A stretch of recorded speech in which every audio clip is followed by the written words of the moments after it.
বল। নমস্কার। আজ 22শে শ্রাবণ।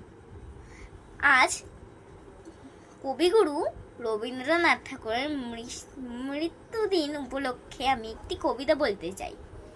সেদিন ভোরে দেখি উঠে বৃষ্টি বাদল গেছে ছুটে, রোদ উঠেছে ঝিলমিলিয়ে বাঁশের ডালে ডালে। ছুটির দিনে কেমন সুরে পুজোর সানাই বাজায় দূরে, তিনটে শালিক ঝগড়া করে রান্নাঘরে চালে। শীতের বেলায় দুই প্রহরে দূরে কাঁধে ছাদের পরে ছোট্ট মেয়ে রোদ্দুরে দেয় বেগনি রঙের শাড়ি।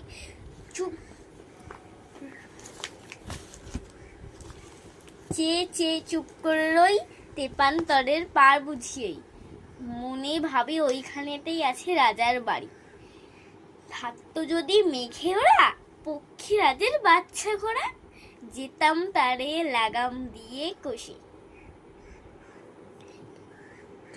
যেতে যেতে নদীর তীরে ব্যঙ্গমার ব্যঙ্গমিরে পথ শুধিয়ে নিতেম আমি গাছের তলায় বসে। নমস্কার।